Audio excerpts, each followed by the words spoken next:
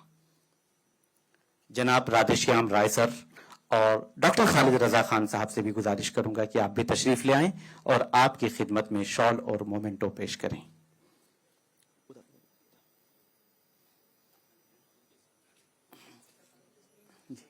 جناب اطہر فاروقی صاحب.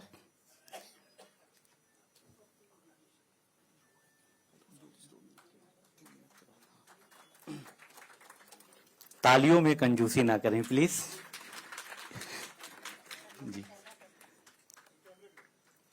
جناب ودود ساجد صاحب، ایڈیٹر انقلاب، آپ کا استقبال کیا جائے گا. اور اسی دوران جناب معصوم مراد آبادی صاحب، ایڈیٹر جدید خبر روزنامہ جدید خبر، آپ بھی اگلے سیشن کا حصہ ہیں، آپ کا استقبال کیا جائے گا. جناب معصوم مراد آبادی صاحب، اور اس کے بعد جناب خورشید ربانی صاحب جو منصف ٹی وی کے سینئر ایڈیٹر ہیں، وہ ہمارے درمیان موجود ہیں. نیوز 18 اردو میں بھی، زی سلام میں بھی آپ نے خدمات انجام دی ہیں. ٹی وی کا ایک جانا پہچانا نام ہے، آپ کا بھی استقبال کیا جائے گا. اور اس کے بعد پھر سیشن شروع کر لیں گے، تو افتتاحی جو یہ استقبال کا سیشن ہے یہ ختم ہو جائے گا، اور اس کے بعد پھر باضابطہ طور پر بات چیت کی جائے گی. جناب معصوم مراد آبادی صاحب.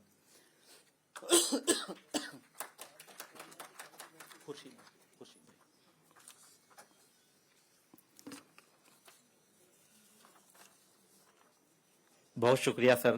سنجے اسنیہی سر سے بھی گزارش کروں گا کہ آپ بھی آ جائیں سر کے ساتھ. اور جناب خورشید ربانی صاحب جو ہمارے بہت ہی اہم مہمان ہیں اور اس سیشن میں آپ سے کھل کر بات چیت کریں گے، بہت سارے خیالات آپ کے سامنے آئیں گے.